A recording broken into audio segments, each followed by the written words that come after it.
Recording in progress.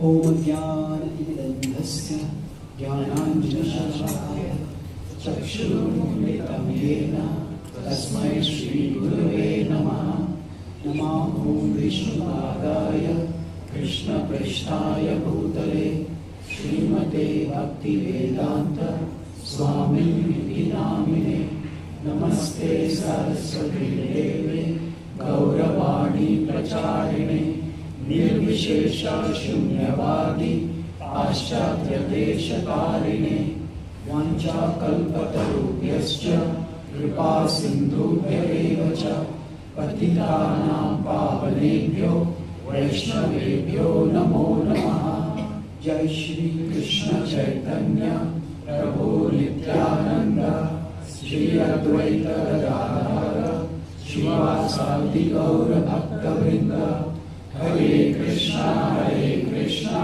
Krishna Krishna, Hare Hare, Hare Rama, Rama Rama, Hare Hare. Hare Krishna. Hare Krishna. So, thank you for coming today for the last session in our series of discussion on when the Super Soul speaks with us. So, this is the section on the Srimad Bhagavatam where the Puranjan pastime is coming to its conclusion, and Puranjan, who has in his next life become a queen who has now lost her husband. At that time when she is devastated and feeling abandoned, at that time the Lord comes in the form of a Brahmana. He is the Abhigyan Sakha, the unknown friend. And he starts speaking to her words of wisdom. And he's telling her how we have been close to each other, but you have wandered away from me. And you become attached to the body and get lost within it. And through it all, I have been with you all this time. So this is not just a conversation that happens at one time in some story. It is actually meant to be the conversation that happens between us and the Lord. The Lord is trying to speak to us. And if our mind becomes calmer and clearer, we can start perceiving that. But till then, we can try to appreciate the Lord's wisdom and Lord's love through such conversations. So let's continue reading the section. So, who would like to test it? We have a mic. We have a second mic somewhere? Okay, it's here. So once we can have Prabhu's once in our days maybe. Yes. My dear friend, I, the super soul, and you, the individual soul, are not different in quality, for we are both spiritual. In fact, my dear friend, you are qualitatively not different from me in your constitutional position. Just try to consider this subject. Those who are actually advanced scholars, who are in knowledge, do not find any qualitative difference between you and me. So do not find any qualitative difference. Aham bhavan na jananyasvam. So now one of the Upanishads Mahavakya is Tattvamasi, that you are that. Now there are elaborate discussions by the Vedantic commentators on what does it mean. So, Tam evaham vichakshubha. That actually there is a fundamental level of similarity between us. Now, now pashyanti kavayash. Kavayash is the wise people. Pashyanti. What do they see? What do they see? Chidram jatu managapi. It is only because of the mind that chidram. There is a sense of separation, a sense of being separated or different. So there is a time when the quantitative difference between us and the Lord is to be emphasized, and there is a time when the qualitative oneness of us with the Lord is to be emphasized. Both of them have their place. So for example, when we are overwhelmed by the enjoying or the controlling mentality, at that time it is important to emphasize that we are tiny, the Lord is mighty, and we are the servants of Krishna. At the same time, when we are filled with anxiety, when we are filled with fear, when we are filled with uncertainty, at that time, what needs to be emphasized is that just as the Lord is eternal and indestructible, we are also eternal and indestructible. So both sides, the Bhed and the Abhed, needs to be emphasized. If only the Bhed is emphasized, then the relationship aspect. If only the Bhed is emphasized, then the sense of security and the sense of calmness and safety that comes by understanding the qualitative oneness, that can be lost. But if only the Abhed is emphasized, then the beauty of the relationship and the love that can come through the relationship, that can be lost. So, our relationship with Krishna, is only Bheda. Bheda means what? Difference. So it's called oneness and difference, or you can also say similarity and dissimilarity. So if only the Bhed is emphasized, that could be an extreme, and only the Abhed is emphasized.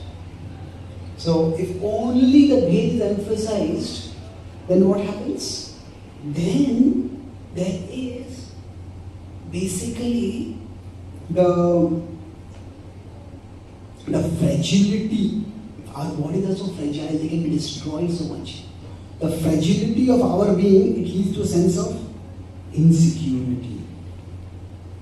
It makes us feel that, okay, God is so far away from me, God is so different from me, that we are also spiritual, we are eternal, we are indestructible.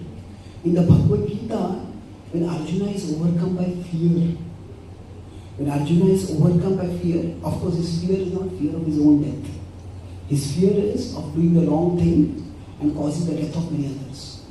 See, there, Krishna doesn't begin by telling him, you are the servant of God. Krishna begins by telling him, you are eternal.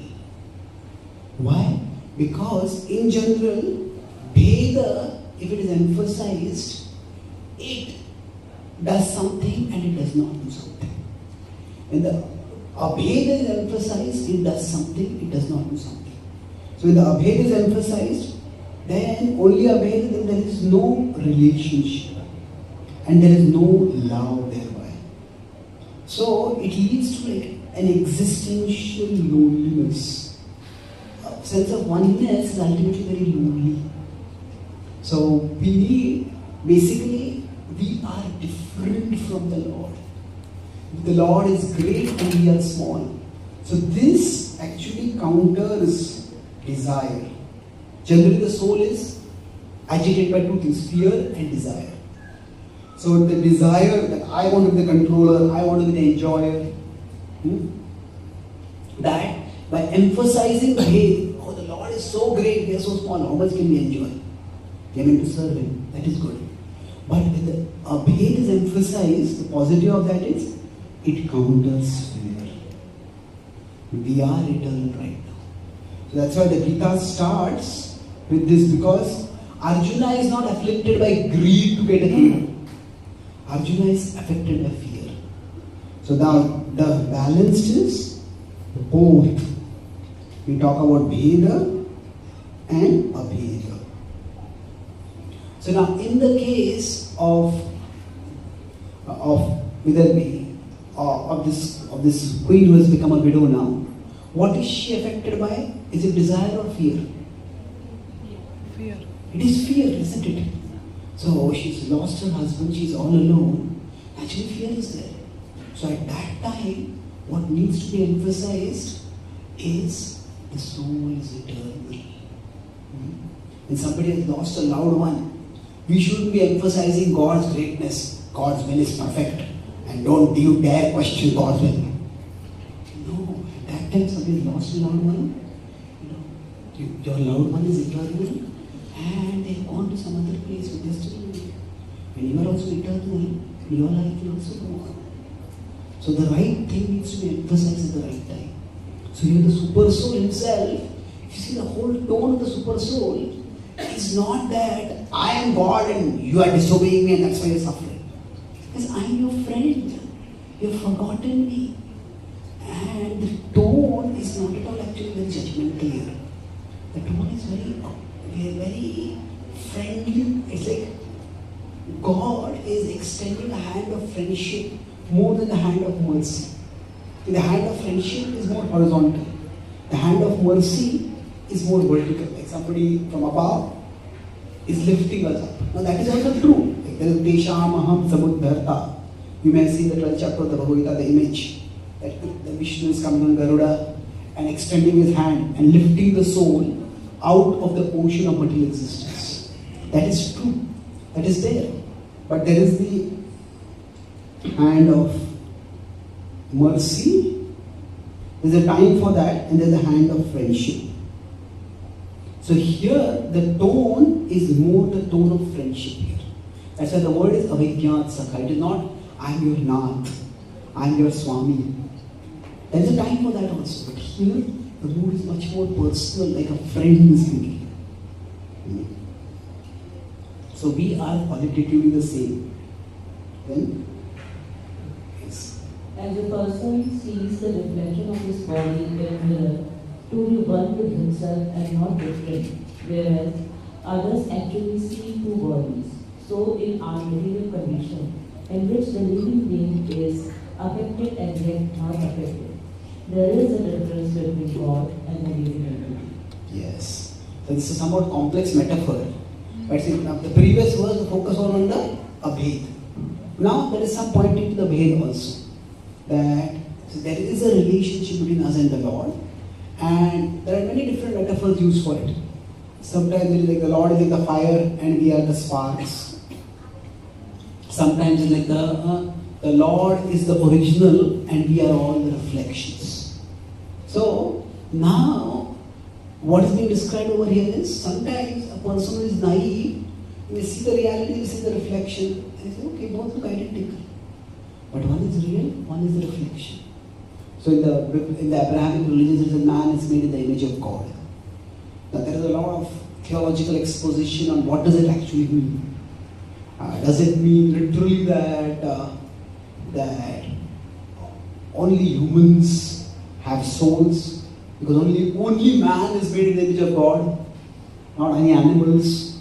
Or does that mean God has a form like human beings? There are many different explanations given to that. But the idea is that there is some similarity. When man is made in the image of God, that does not mean that man is God. There's a difference between the two. But there is also some similarity. So the metaphor here is used that when we see a reflection, we see a reality. So people may think they are exactly similar, but they are not actually the same. One is the reflection, one is the reality. So the Lord is the source of every one of us. Aham sarvasya bhavo. Now, no material metaphor can absolutely capture the spiritual reality.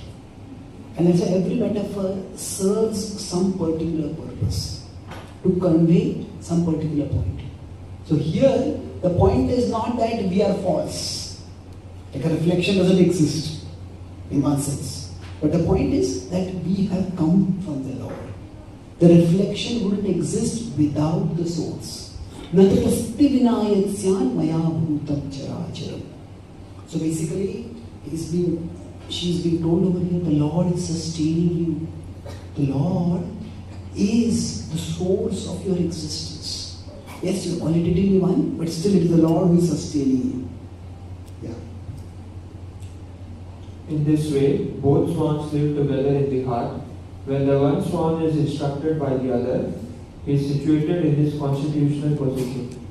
This means he regains his original Krishna consciousness, which was lost because of his material attraction. Yes.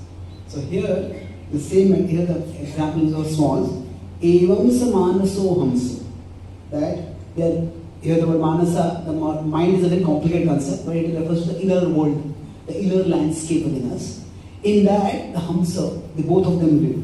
Hamsena pratibhodita. So one, you may have seen the Bhagavatam, the image of the two birds on a tree. One bird is pecking the fruits of the tree and the other is watching. But that second bird just turns toward the first bird. Samana vrikshe purusho nimagno nisheshochiti muhyamana asyamidajishtam anyamisham Asya mahimana iti vita shokaha. By understanding the glory of the Lord, the person can become free. The bird which is eating fruits can become free from all distress. So the Lord is with us. Hamsena pratibodhita. But when we are ready to become enlightened by our Lord, swasthastat vicharena. Swastha is in our own situation. But from that vicharena, from that one has slipped away. One has gone away. Nashtam apa punah siddhim. That smriti, that memory which is lost, can be restored. If this turns toward the Lord, is enlightened by the Lord. So indirectly, he is telling her that the wisdom that I am giving is meant to enlighten you. Yes. My dear King Prachin Bari, the Supreme Personality of Godhead, the cause of all causes, is celebrated to be known indirectly. Thus, I have described the story of Puranjana to you. Actually, it is an instruction for self-realization. Yeah, so now this is the conclusion of the chapter. Parokshena pradarshana. Parokshena means indirectly. So this story of Puranjana is not a history. It is an allegory. It is a symbolic story meant to convey something. So parokshena. So paroksha is sometimes opposite to the pratyaksha. They are very different in the understanding. Directly, indirectly. So this is the conclusion of the story. But the point is, the last verse was that if we are ready to be pratibodhita, if we are ready to be enlightened by the Lord, then we all can become swastra. We all can become situated in our original position. And let's see how we can do that. So I'll do a quick recap of what we have been discussing. What is the broad acronym we have been discussing in connecting the super soul? ACT. A was appreciate.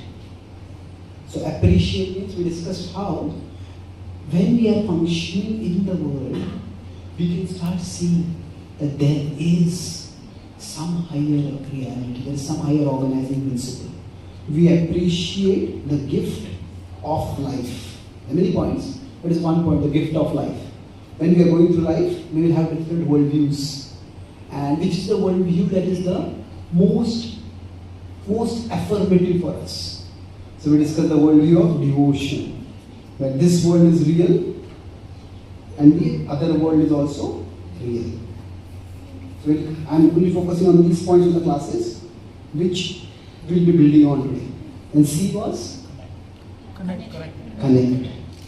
So connect means, what we discussed yesterday is, how do we connect the events of our life with the Lord? So here we discuss the gifts in life. It's very easy to forget the gift of life because we're so caught in the daily life challenges. And there we discussed how we can appreciate that there is some order, we have some gifts. Yesterday I discussed acronym, anyone remembers that? Yes. So we discussed primarily about the principle of karma as an organizing principle. So we appreciate that there are good things in my life, that I have got good things, and there are times when I did good and I got good also. But then he was persist. We understand that when things don't seem to be working, either I can say there is no ordering principle at all, or that the ordering principle is against me. Both of which are not very healthy worldviews. So we understand that there is some bigger picture. So instead of no ordering principle, no order, or the order is against. The order means the higher principle is against me. So the solution is there's a bigger order is there. So I am going through some negative phase right now. That's why I am not getting the results. So we persist through that. And then D was transcend. Transcend means basically the things which we are worried about, we start realizing that they are not that big. So we discussed this metaphor of how initially the world is big and God is small. And eventually what happens is the world becomes big and God becomes small for us. Is it? No. Okay. So initially the world is big and God is small, but eventually the world becomes small and God becomes big. So it's like when we say a child grows. So initially what happens is the child sees desires as more important than needs. When the child grows, then what happens? The needs become more important than desires. So like that also for us, the spiritual things, our inner state of mind, our thoughts, we realize they matter for our happiness and well-being much more than things in the outer world. So today we'll be moving on with this background, the last part. What was T? Target, yes. Target means we don't just want to connect with the Lord and seek His blessings in this world, which is a good thing. But there is something more. We want to make the Lord the goal of our life. We don't just want Him to give us good things in life. We want to come to the appreciation that He is the ultimate good of life. So let's see how this happens. So today's discussion, I will to some extent based on the 7th chapter, 7.16 to 7.19. This is a section where Krishna talks about the 4 kinds of people who come to Him. And then 7.19 is how Bahunam Janmanam Ante, the person becomes, surrenders to Him completely. So now, let's consider 2 metaphors for the stages. So here it is, we could say starting devotion or impure devotion, mixed devotion. And then there is deep devotion. So initially, say if we could use 2 different metaphors for the relationship of God, of we and God. So one metaphor we could use is child and parent. So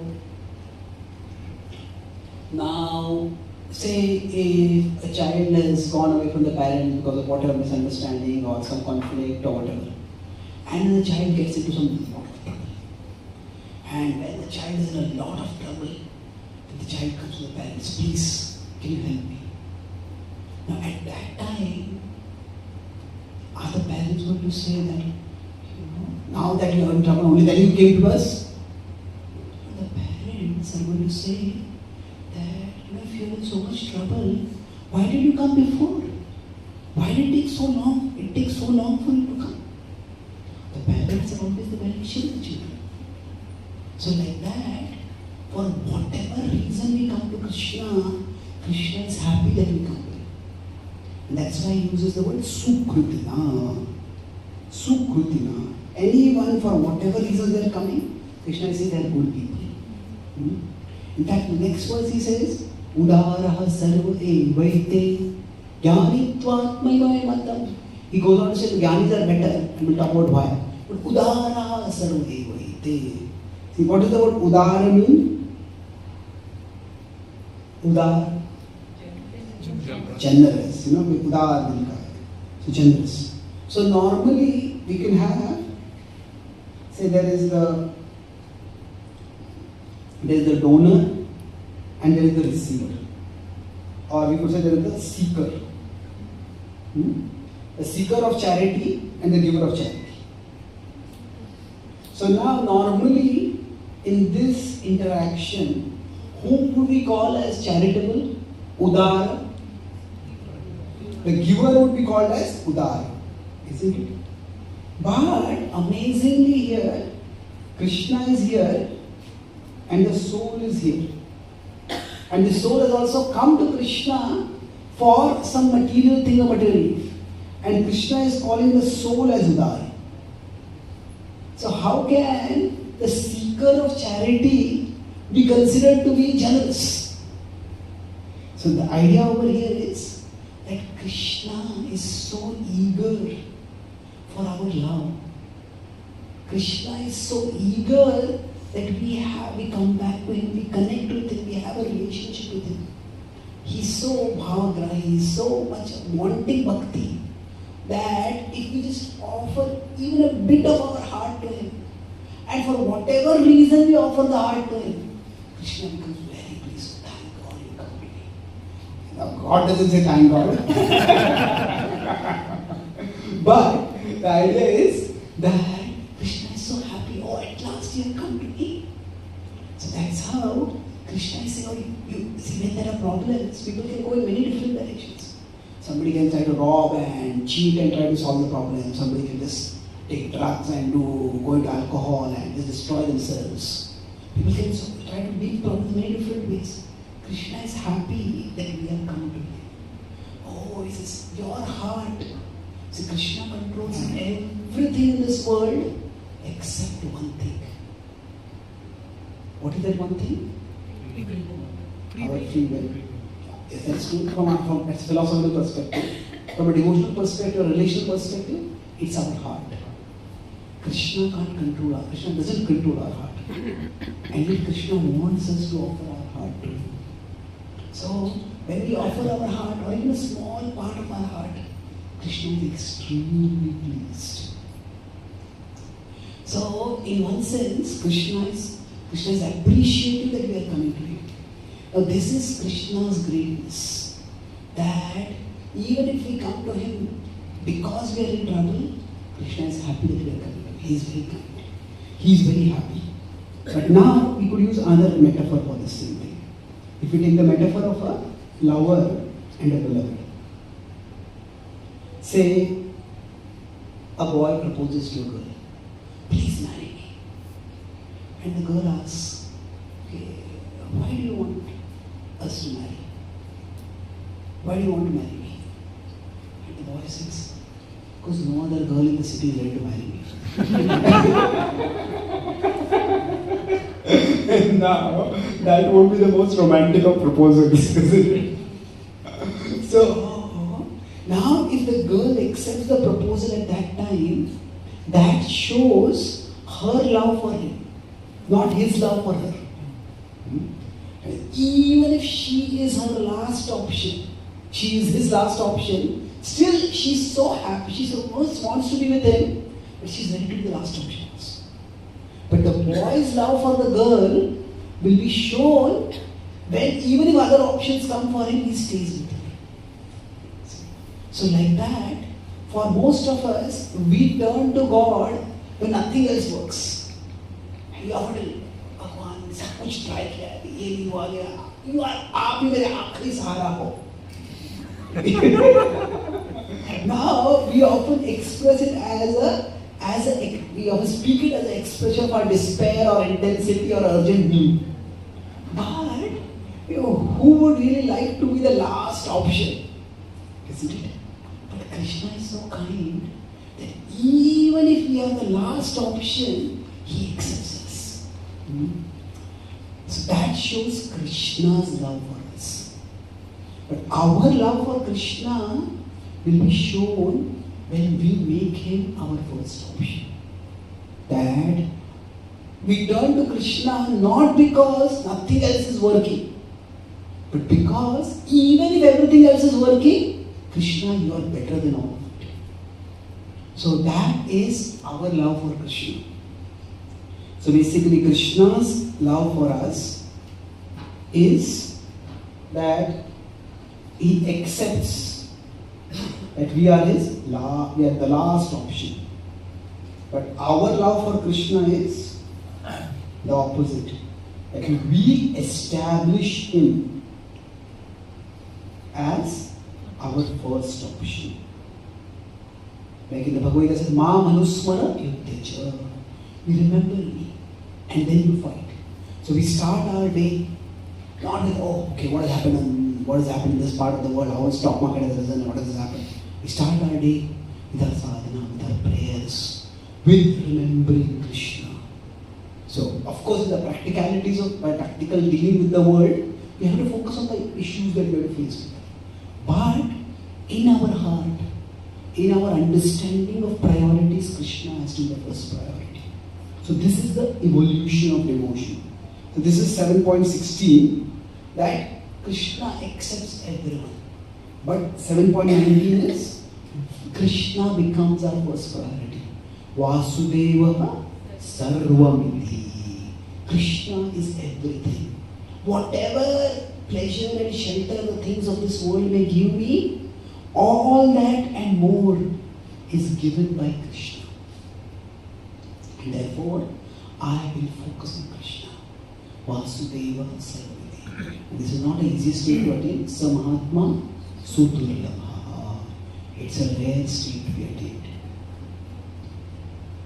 So, today what we'll be discussing is this evolution of devotion. How can we do that? So initially, God is one of our options, and that's also God is happy to be that. But to make Him the first option. So you go from this 7.16 level to the 7.19 level. This is our evolution devotion from, say, you can say mixed devotion to pure devotion, or from the world as our priority to God as our priority. Going back to that particular diagram which I had drawn over here, see, initially for us the world is big and God is small. And here, the world becomes big and the world becomes small and God becomes big.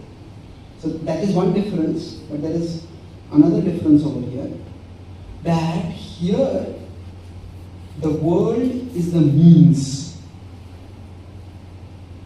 Sorry, God is the means and the world is the ends. Means and ends means what is the tool we are using and what is the goal we are trying to achieve. So the idea is, I'll worship God so that my problems in this world can be solved. So the world is the means and God is the ends. But at this stage, the world becomes the means and God becomes the ends. That means that if I can get wealth in the world, with that wealth I can serve Krishna. If I get fame, if I get power, if I get talent, I'll use it in Krishna's service. But the fame or talent or wealth, those are not the goal. It is Krishna who is the goal for us. So, the difference between pure devotion and so when you talk about the difference between means and ends, which is more important, the means or the ends? The ends are more important. Let's say you wanted to come for this program. Now, if you have your car, you come by your car. But if your car suddenly stops working, you may decide, okay, I have to fix the car. I have to fix the car, so I can't come for the program. Now, that could be one way of looking at it. If you really need the car for going somewhere else, you get up in the program. But if the coming to the program is the important end for you, then if the car doesn't work, then we'll hire a cab, we'll ask somebody if they are passing by, they can give us a lift. We'll find some other means. So, when the world becomes the means and Krishna becomes the ends, that means the devotee's devotion is not dependent on what that devotee gets in the world. The devotee gets wealth, yes, I use the wealth in Krishna's service. But if I don't get the wealth, that doesn't mean I'll stop my service to Krishna. Because Krishna is the more important thing. So in one sense, the means are variable. So there could be prosperity, that could be a means. There could be poverty.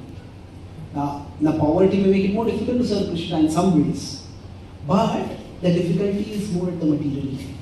Patram pushpam phalam toya, Krishna says. That you don't have to make elaborate offerings to me. Even if you offer me a fruit or a flower, I'll accept that. The ends is invariable. The ends is fixed. The ends is Krishna for us. So quite often, when we are practicing bhakti, even when our ends is Krishna, sometimes we become very attached to particular means. I want to do this project for Krishna, I want to do this service for Krishna. And if that doesn't work out, we start thinking, what is the point of practicing bhakti only? Does Krishna even care for me? Does this bhakti even work at all? And that way, we can become discouraged in our devotion. So, this Krishna, our topic today is how do we make Krishna the target and not make the Krishna a means to the world as a target. So I'll talk about two broad steps in this, and then we will discuss some elaboration of the steps. This is based on 6.35 in the Bhagavad Gita. Krishna and Arjuna says, The mind is chanchala vimana, Krishna, it's very difficult to manage. So what does Krishna say? Abhyasena tu kaunteya, vairagyena cha gruhyate. So abhyasa and vairagya.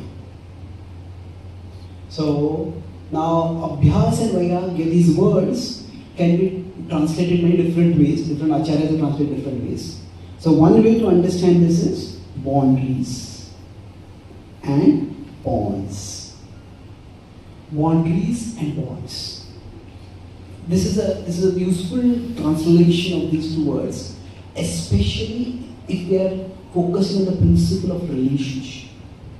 What determines whether Krishna is big or Krishna is small? Actually, Krishna is always the biggest reality. It's only because of our mind's distorted perception that Krishna becomes small and the world becomes big. Whatever becomes big for someone, that is because of the mind's perception. Somebody is attached to sports. For them, who wins the match becomes the most important thing in the world for them. That's because of the mind. So when you say you want to make Krishna big and the world small, it's not so much making as our mind realizing. So the principles that apply to the mind management, they apply here also. In any relationship, how does a relationship develop? Any relationship has these two things. There's bonds and boundaries. If a man and a woman get married, then for the bond to develop, they need to spend time together, they need to do something valuable together. When they have a child together, then they become bonded even more together. And then, if that relationship is to be serious, then there are boundaries. The way, say, an unmarried man or unmarried woman may deal with other people, a married man and a married woman don't deal that way. So there are certain boundaries that come after the relationship. So for a relationship to be serious, there are bonds and boundaries. And the same principle applies for our relationship with Krishna. So the bond that is developed is basically we bond with the things that remind us of Krishna. So we come to the temple, we chant the holy names, we hear Krishna Katha, we develop a bond with those things. See, Krishna is not yet visible for us directly. But there are places where Krishna is more manifest to us. And by going to those places regularly, we develop a bond. Now, the boundaries are with things that distract us from Krishna, that cause us to forget Krishna.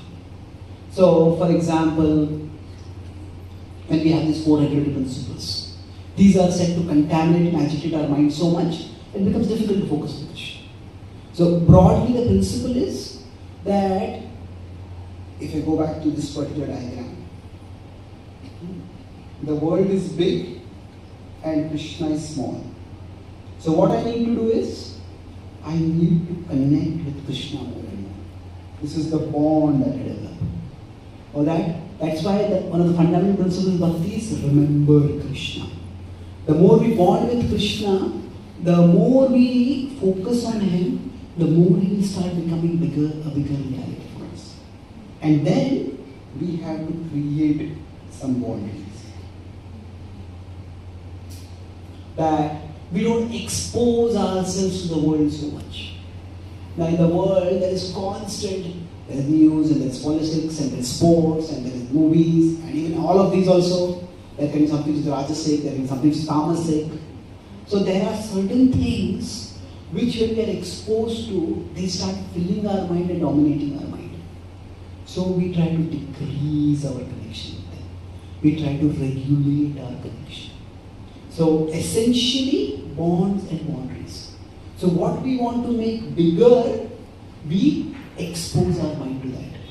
What we want to make smaller, we minimize the exposure of our mind to that. And when we do these two things, gradually the world will start becoming smaller and smaller for us. It takes time, but it starts happening.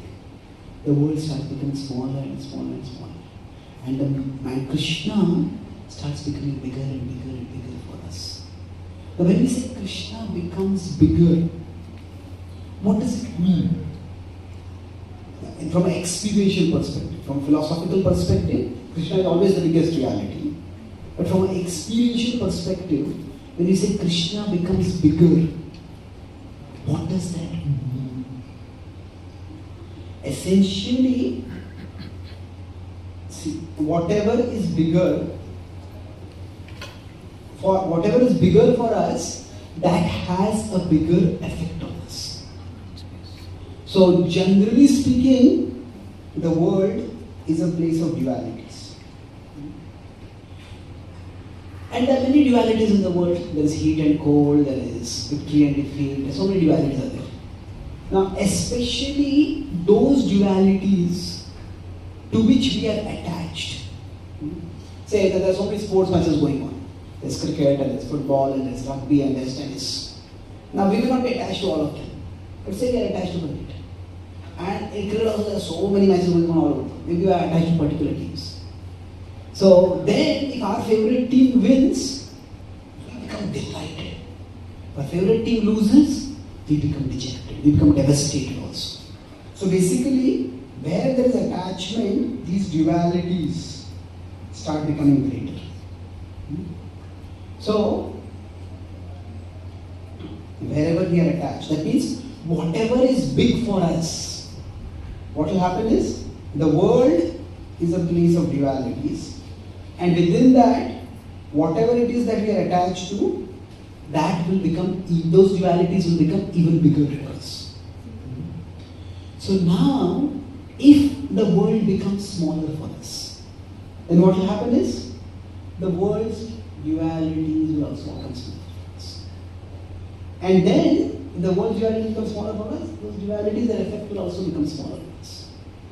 So, one way to understand that Krishna is becoming bigger for us is that the world's dualities won't affect us so much.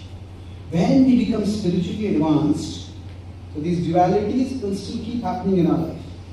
But amid those dualities, the effect on us will be Yasman no dvijit na praharishet priyam prapya no dvijit prapya cha priyam.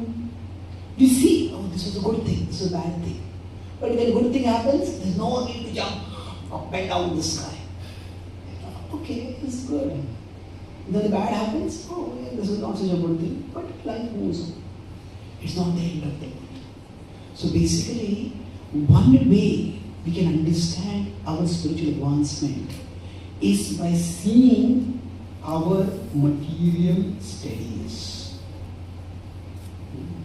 How steady do we become? So before we started practicing bhakti, if some problem might come, you might have become completely shaken or shattered. But now when that similar problem comes, we are concerned, we are little worried, but the effect is not so much. So if we are steadier, then that will mean that the world has become smaller for us. So basically, we can say at this stage, we become materially, when we are materially steady, we also become materially peaceful. Now, many people say, I want shanti. Man bada shant hai, shant. Now the problem with seeking peace is that we also want joy. See, we don't just want peace, we want joy. And in the world, if we say I want to become peaceful, it can't be that, say, if India wins the match, see, many of us are Indians, which country we are from. India wins the match, and I'll be joyful. When India loses the match, I'll be detached and peaceful. It doesn't work like that, isn't it?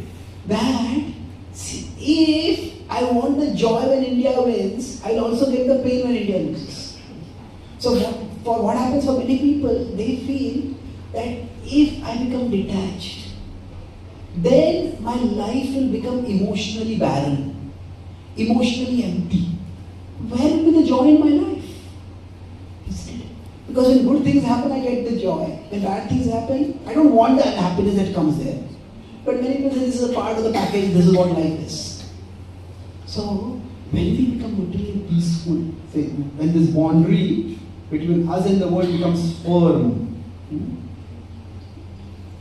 the boundary becomes thick and firm, then what happens is, the world doesn't affect us so much. But then where is our joy? That comes from our bond with our Lord. The bond becomes strong. And through this bond, we become spiritually joyful. We become materially peaceful, but we become spiritually joyful. So when the Lord becomes the source of our joy, so another way we know that the Lord has actually become bigger for us is that the world's things don't affect us so much. Oh, my boss spoke like this, or this thing happened with my neighbor, this thing happened with this relative. Yeah, it's not a good thing, but I don't get so worried about it. And after that, I come to the temple, I hear some katha, I participate in some kirtan, and I find that a flood of joy, a great amount of, like a stream of joy starts coming. Then that indicates that Krishna has become bigger for us. So we become spiritually joyful. This bond starts becoming bigger and bigger for us. So in this way, so what are we talking about? Why should we target Krishna? Because when we target Krishna, these two things will happen to us. We will become materially peaceful and we will become spiritually joyful. So, and these are both wonderful things, wonderful states to be in. When we can become these two things. So when we have target, as we target Krishna, one result is materially peaceful, other result is spiritually joyful. And when these start happening, we start experiencing life at a different level. We start accessing a joy that was not accessible to us before. When we are remembering Krishna, when we become absorbed in hearing Krishna Katha, learning new things about Krishna, the joy, the richness that comes in our heart, that is something which was not accessible. Sukataram aparam na jatu jane, Hari Charana smaranam vruddena tulyam. Kulishikar Maharaj was a great king. And as a king, he had access to all the pleasures of the world. Pleasures most of us can only dream about. And yet he is saying that ever since I have become absorbed in the remembrance of the Lord, Sukataram aparam na jatu jane. I don't know any other pleasure as good as Hari Charana smarana amrutena tulyam. The amrita, the nectar of the remembrance of Lord Hari. So, how do we go about, this is the last part of the talk, bonds and boundaries. I said, how do we go about establishing these bonds and establishing these boundaries? That's how we can actually target Krishna. That we target Krishna, whenever we make something as a target, what does that mean? We focus on that thing and we avoid getting distracted by other things. So the bond is what I'm focusing on. Vyavasaya Atmika Buddhi Ekeha Kurmandana. That is the bond. Bahushakha, no, that is the boundary. So what does bond and boundaries mean for us practically in the world? Because most of us still have to function in the world. We can't just turn away from the world. We can't turn away from the world's responsibilities. So this is where that first quadrant was that this world is real and the other world is also real. So that is important to understand. Now bhakti has these two aspects to it. One is transcending. We turn away from the world. So we turn away from the world and we focus on Krishna. Then bhakti is also world transforming. That is also an aspect of the world. So for example in 12.8, Krishna says, that is just 12.8 and 9 in the Bhagavad Gita, he says, Mayeva mana tatsva may buddhim niveshaya. Just fix your mind on me, live in me. But then in 12.10 he says, you work for me, you serve me. So there are multiple ways in which bhakti can be And this world transcending aspect of bhakti is primarily the time of our sadhana. When we are doing our sadhana, at that time, we turn away from the world and focus on Krishna. We hear about Krishna, we chant his names, we worship him, we recite his verses. So we turn away from the world. And the purpose of sadhana is not just to meet a particular numerical target. Okay, I will chant this many number of rounds. That is, target is important. But what is its importance? Now, during the time of our sadhana, at least for a few moments, we need to get that experience. Actually, Krishna is a much bigger reality. The purpose of sadhana is to bring our consciousness into the presence of Krishna and to realize that actually Krishna is a far bigger reality. That Krishna is the supreme reality. So we do not remember throughout the day that Krishna is the bigger reality. Because we have to finish some negotiations, we navigate through traffic, we deal with different kinds of people. At that time, those issues will be present in our mind completely. But at least sometime during the day, ideally at the start of the day, we get some experience that reminds us that there is a bigger reality. That there is another world beyond this visible world. And that world is unchanged. That there is Krishna over there. So this world transcending aspect of Krishna that comes through our sadhana. So in sadhana, I talk about this was 4.10. We discussed Vita, Raga, Bhaya, Krodha. Those three word use. So there Krishna says Manmaya and then Mam Upashitaha. So these are two distinct stages actually. Manmaya and Mam Upashita. What does this mean? That initially say this is my consciousness and this is Krishna. Krishna is small for me at this point, but I give Krishna entrance into my consciousness. So, for example, you are sitting here hearing this class right now. And there are so many things when the temperature is too hot or too cold for you, maybe the floor is not so comfortable, we are hungry. There are so many stimuli that are there in the consciousness. But if we let Krishna be at least one of those stimuli, we bring Krishna into our consciousness. Other things might be there, but let Krishna be there at least as one of the things in our consciousness. So this is the stage of attention. We try to pay attention. Pay attention means there are many other things which can catch our attention, but we are trying to pay attention to one thing. And then as we pay attention to Krishna, from Manmaya, Manmaya is we fix our mind on Krishna. But after a period of time what happens is, if this is my consciousness, I understand that actually Krishna is the bigger reality. And it's not so much that Krishna is entering into my consciousness as my consciousness is entering into Krishna. We gain entrance into Krishna. But that doesn't mean we merge into Krishna, but like our consciousness becomes immersed in Krishna. Our consciousness becomes completely absorbed in Krishna.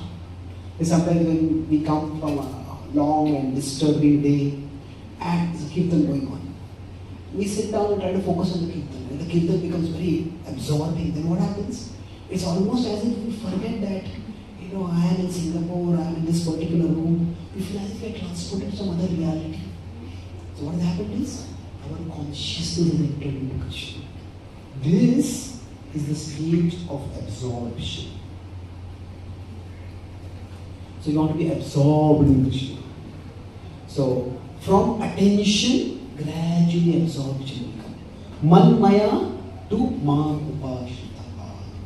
So this is the world transcending aspect of bhakti. That for at least some time during the day, we try to transcend the world. We try to practice our sadhana in such a way that we are reminded that there is another reality. When Hayagriva Prabhu met Srila Prabhupada for the first time, it was on the streets of New York. Prabhupada in 1965, when he went to America, he had no money. There was no social media over there. So, even when he was conducting classes, there was no way for him to do publicity for the classes. So Prabhupada adopted simply the cheapest way of doing publicity. He would just go for long walks on the streets of New York. And anybody who would stop and talk with him, Prabhupada would spend time talking with him. Imagine if pure devotees just walking on the streets and we all had to just approach and talk with them. So that was great fortune. So anyway, Hayagriva Prabhu was, at that time the whole idea was there that you take drugs and you can go high and become spiritual. So he was about to go to his Howard Wheeler. He was going to meet his friend and they were going to take some drugs. And he had been to India in search of a guru before, and he unfortunately hadn't found the guru. He said that those who seemed enlightened, they didn't know English. And those who knew English didn't seem enlightened. They seemed like more priests who were interested in our money and our fame and other things. So he came back from India disappointed. And then he was walking on the streets. He saw, he was looking here and then he saw, hey, there's a sannyasi over here, these saffron robes. So that time Buddhism was not common in the West. So saffron robes were extremely rare. So who is this? He thought, I've already taken drugs, I'm already high. And a lorry went by. And then he saw the Swami is still there. He stopped and looked on. And how the lorry went by. And then he saw the Swami is actually also stopped and looking at him. And then he ran across to meet Swami. And the Swami, are you from India? He said, yes. And you? Said, no, I've been to India. And he started talking. And these giant lorries were passing by that road. And the first thing that struck me was that Prabhupada was so peaceful. It was as if he was not in New York. Although he was there, but he was not there. He was very attentive to what I was speaking, he was responding to that. But he seemed to be grounded in some other reality. He was so calm, he was so serene, he was so satisfied. So that is a glimpse. Sometimes we associate very saintly devotees who get that glimpse. And although they are here, but they are also there. They are grounded in something far deeper. They are grounded in anchored in some much bigger reality. So that is the beginning entrance into Krishna. Our consciousness becomes anchored in it. Now for most of us, this may not always be a steady experience. But even if sometimes it comes, even if at the time of sadhana, for a few moments, for a few minutes, or sometimes in satsanga we get that experience, but there is a bigger reality. So this, what it does is, this world transcending aspect of through sadhana, we get enrichment. Enrichment means we start feeling internally rich, internally satisfied. Remember, one of the things I said is that as we grow, we start understanding that our thoughts are more important than the things. I can get good things in my life, but if my thoughts are all negative, I can't really be happy. So that inner enrichment starts becoming experienced. And that enrichment is actually an extraordinary thing for us. Now, after this, see the world, there is another reality you want to experience that. It's important to experience that. But along with that, we also understand this world is real. And we want to serve in this world. We want to do Krishna's will in this world. And that's why the world transforming aspect of bhakti is that a devotee, after we have done our sadhana, the world transforming is our seva. Now seva can be the direct seva that we come to the temple. Seva can also be the family that we raise in Krishna's service. The seva can also be the job that we do.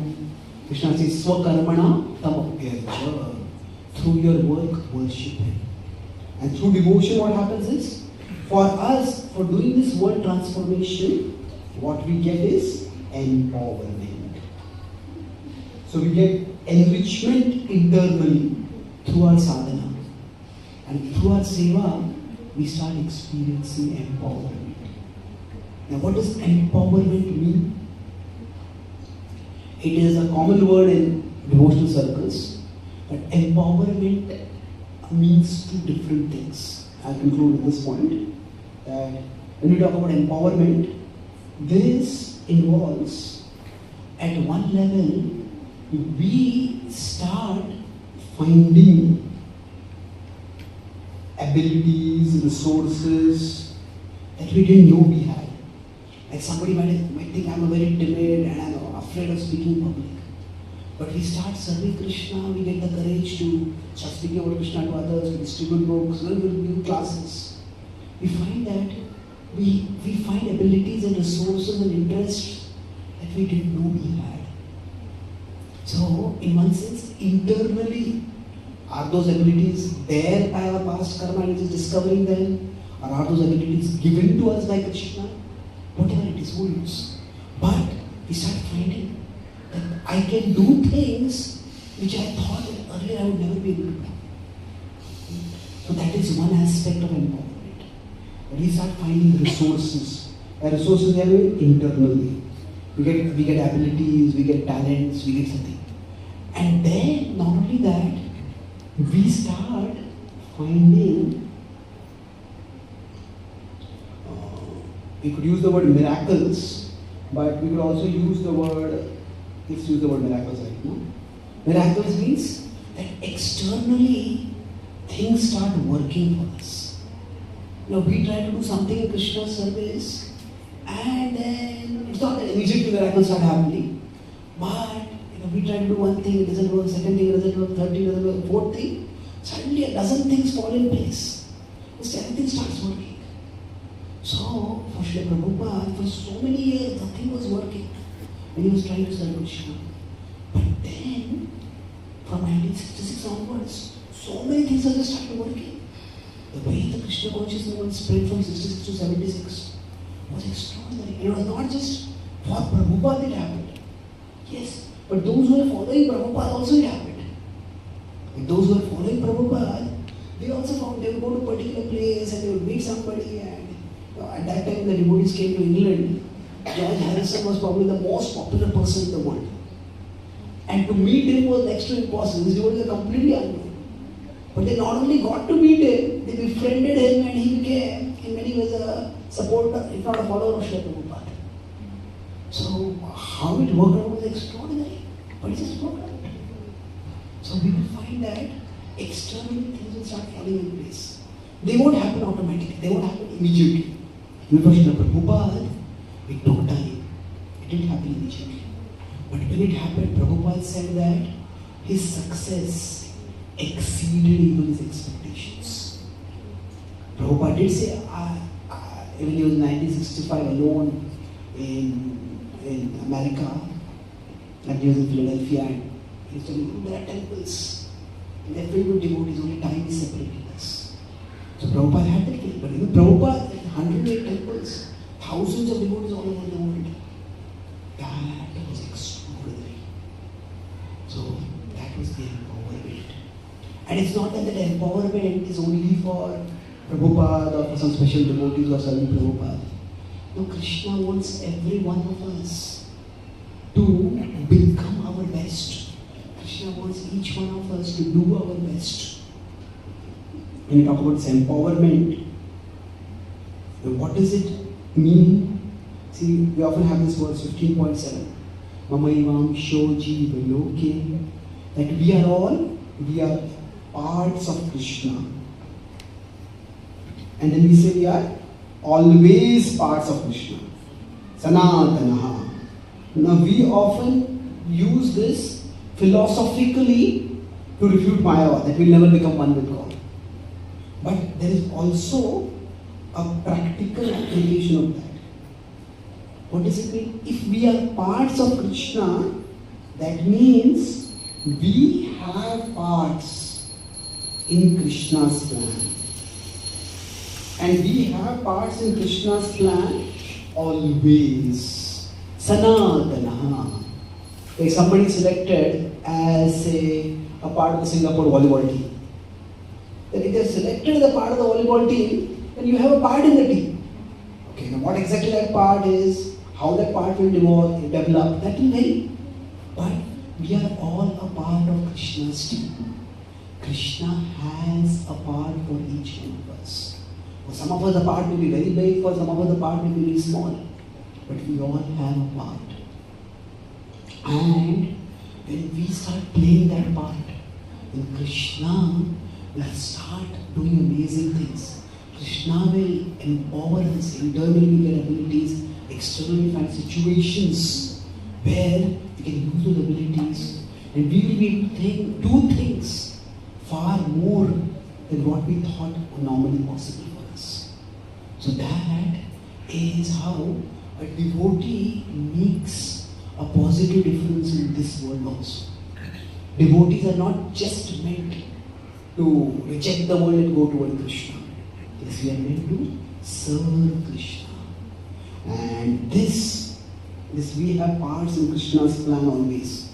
This is understood through this 11.29 in the Bhagavad Gita. 11.29 is the verse which describes Yatha Nadinam Bhavam Bhuvega. It describes how the various warriors who are going to die in the battlefield, two metaphors are used. Some are like moths entering into fire, and some are like rivers entering into the ocean. So now, in the Shiva tradition, there is a prominent follower of Ramanacharya, Vedanta Deshika. He has written a sub-commentary on the Gita. And in that sub-commentary, he gives a beautiful explanation of this river going toward the ocean. He says the ocean is Krishna and the river is the Jiva. Now, the river goes toward the ocean. They personally say we merge into the ocean. But actually, if you consider the river to be atoms, river to be water, the water never really merges. The atoms still exist. We just may not see them. So the point is not merging. But he says that when the river is going toward the ocean, it's not just that the river is only concerned about going toward the ocean. Yes, the river is concerned about going toward the ocean. But while going toward the ocean, the river nourishes so much life form on both its banks. So like that, a devotee, while moving toward Krishna, does benefit to this world also. So the ocean is, the river is going toward the ocean. So the ocean is Krishna, but the land through which the ocean is going, that is the world. And this is the devotee. So that means, yes, we want to attain Krishna, but while we are attaining Krishna, Krishna has given us some abilities, Krishna has given us some circumstances, and we are meant to do good in this world also, in a mood of service to Krishna. Whatever be our particular role, if our role is parents, we try to raise our children in the best possible way. If our role is a professional, we try to do that profession. If we are a doctor, we try to be in a mood of service to Krishna. If we are engineers, we are lawyers, we try to do whatever we are doing in a mood of service to Krishna. We try to do good to others through that service. And ultimately, the river attains the ocean. So the world is the means and Krishna is the end. So the means is important, but the end is the most important. There is last 1 or 2 months, actually since last Janmashtami, I have been rereading Prabhupada's life, and one thing that struck me, it's very, very moving and inspiring. You know, one of the single project on which Prabhupada invested more energy than anything else. Can you say which was that project? Jew temple. And if you consider Prabhupada fought practically like a war. Giriraj has written a whole book about this now. So now, the Jew temple was inaugurated in January 1978. And Prabhupada departed from the world in November 1977. Just 2 months before. Now, Prabhupada wanted to build this temple for Krishna. And Prabhupada could have said to Krishna, Krishna, I built this temple for you. Just let me see the inauguration of this temple. But when Prabhupada was asked the last few days of his life, does he have any last desires? Prabhupada said, Kuch ichha nahi. It is not detachment. Prabhupada was definitely invested in the temple. But Prabhupada was invested much more in Krishna. So that for a devotee, we may want to do things for Krishna. Prabhupada did far more things for Krishna than most of us can ever do. Not just in one life, but in many lifetimes. But yet, even while being so empowered to do so many things for Krishna, the means never became more important than the ends. The world never became more important than Krishna. There was no dissatisfaction, there was no agitation. Krishna, I worked so hard, just let me see this temple. But that was Prabhupada's exalted level of pure devotion. And this is possible because although Prabhupada was devoted to bringing manifestations in the spiritual world in this world, he still knew that the spiritual world is the bigger world. That is the bigger reality. And if I don't complete this temple, Krishna will have somebody else do it. This is like a multi-part play, and there are multiple characters playing parts in it. It's not that I am the center. Prabhupada played his part, which is far bigger than anyone else's part can be. But Prabhupada knew that it is a part, and when Krishna told him your part is over, Prabhupada took the service of demonstrating how to depart in Krishna consciousness of the world without becoming agitated, still be absorbed in writing about Krishna, dictating Krishna's message. Prabhupada departed from the world. So this is where a devotee does consider this world real and does good in this world. But a devotee also understands there's another world that is real, ultimately the bigger reality. And the devotee goes through this world to that higher reality. And by Srila Prabhupada's mercy, we have the association of devotees and we have the opportunity to practice bhakti and also make Krishna the target of our life, both through our sadhana and through our seva. As we make Krishna the target through our sadhana, we will start experiencing enrichment in our heart. And as we try to make Krishna our target through our seva, we will start experiencing empowerment in our life. So I'll summarize what we discussed today. Today our focus was on how do we make Krishna as the target of our life. What does it mean practically? So we started by talking about the evolution of devotion based on the journey from 716 to 719. So initially we can use the metaphor of the parent-child, that Krishna calls even the mixed devotees as Udaraha. That Krishna is so eager for our love that he wants us for whatever reason we come to him. But then it is the lover and beloved. At that time, we want, even if we are just one among many choices, or even the last choice, still Krishna accepts us. But Krishna wants us to be him to be our first option, our first choice. And that shows our love for him. So we discussed that metaphor of lover and beloved. And then how do we evolve in such devotion? For such evolution of devotion, we talk about abhyas and vairagya, bonds and boundaries. So in any relationship, the person we want to bond with, we want to focus on that person. In others, we have to have some boundaries. So the world is big for us and Krishna is small. To make the world small and Krishna big, we need to create boundaries between us and the world, and we need to bond with Krishna. So that means, how do we bond with Krishna? That is why we focus on the things that remind us of Krishna, that connect us with Krishna. And we keep a distance from the things that agitate us, that take us, disconnect us from Krishna. So in this way, each one of us has to find out what boundaries I need to establish, what bonds I need to establish. And when we try to establish these bonds, so what exactly happens through the bonds?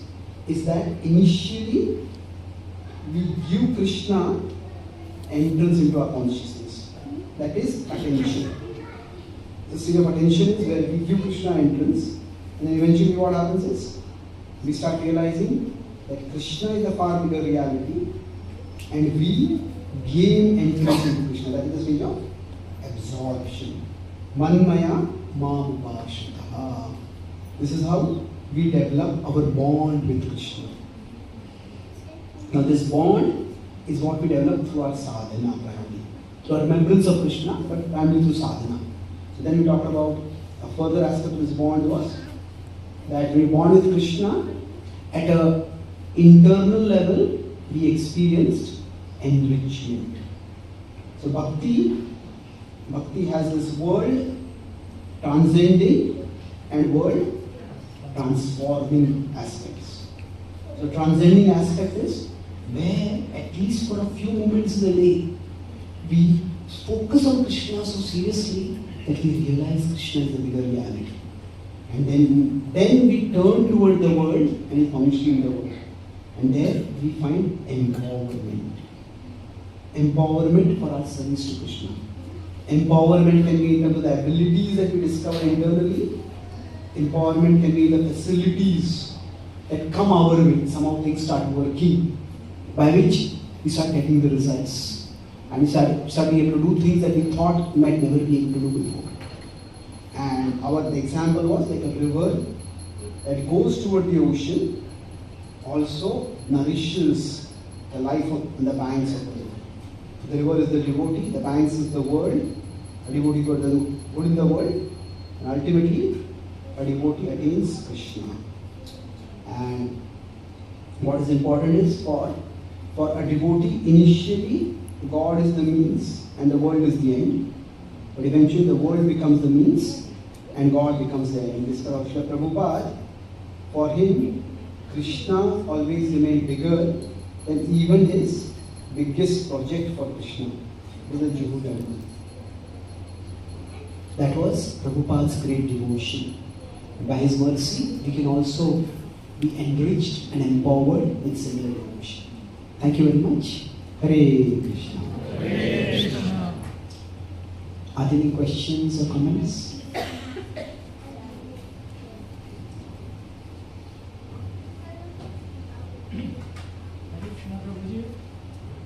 Yes, ma'am. Thank you very much for a very enlightening class. This sadhana which we are doing by chanting, what are some tips we can increase our attention? Because we find that for short moments we get it, but most of the time the mind keeps going on. Okay. So first thing is, don't reduce sadhana only to chanting. Whatever enables us to experience Krishna, give due priority to that. For some people it might be kirtan. For some people it might be their puja. For some people studying Shastra. So whatever it is that helps us experience the largeness of Krishna, the greatness of Krishna. That's why at our level the operating principle is Yena Kena Prakarena Mana Krishna Vishet. Somehow or other. Now having said that, what we need to do is that in our bhakti there are a range of activities. In some activities, we could say, they give strength to us. That means we look forward to doing the activities. We feel enlivened by doing the activities. Now some activities require strength. That means, maybe we don't like to fast on Ekadashis. But we know it is good for me, so we may fast. It requires some strength and some willpower. Now both bring purification. But one may be relatively easier, the other may be relatively tougher. So it's like with people also in our lives. Some people, being with them enlivens us, it energizes us. We look forward to spending time with them. And some people, as soon as they come, it feels like they suck all the oxygen out of the room. Every word we speak, it is as if, are we going to step on a mine and there will be an explosion? Be so careful. And and being with them requires strength. And when they leave, we feel such a relief at that time. So the thing is that there will be different kinds of people, and sometimes even the people who require strength, they may actually be good for us. They may help us grow. They may also help us become more careful and meticulous about certain things. So for us, sometimes our chanting may give us strength. Sometimes our chanting may require strength. Just as if we are dealing with different people, during the course of a day, we have to make sure that we maintain our emotional energy balance. That is, if in a day I am meeting 10 people and all of them require strength, then I will be completely knocked out by the end of it. If to whatever extent I can plan, maybe I meet 3, 4, 5 people who require strength, and I alternate it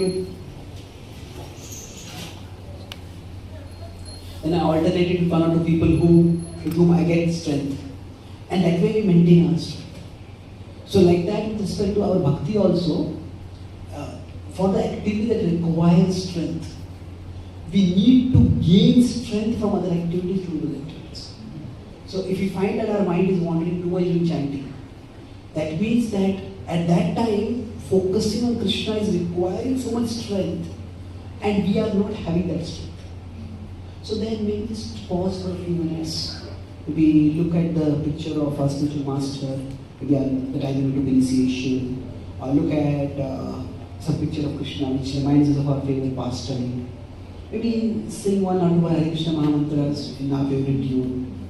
Or some people would like to keep some quotes about the holy name, the glory of the holy name, or have something accessible to us which gives us strength. Now I can't say that if I have to chant, I will spend so much time gaining strength that I don't have to do that.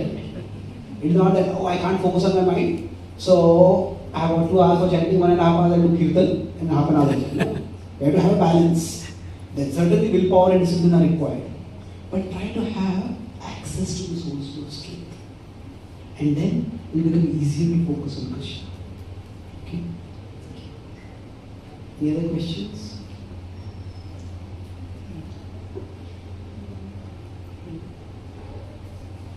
So thank you so much for your attentive participation for all these 3 days. And this was it was a devotionally directed, but it's also philosophically demanding presentation of a devotional conclusion. So I appreciate how enthusiastic you were, and I was pleasantly surprised to see so many of you coming on the first day today also. So I pray that for all of us, Krishna becomes the bigger reality, and as we all get to whatever degree he wants, enriched and empowered in our particular domain of service. Sri Krishna Bhagwan ki Jai, Srila Prabhupada ki Jai, Gaur Bhakta Vrinda ki Jai, Gaur Preman Hari Hari Bol, Charan Prabhu ki Jai.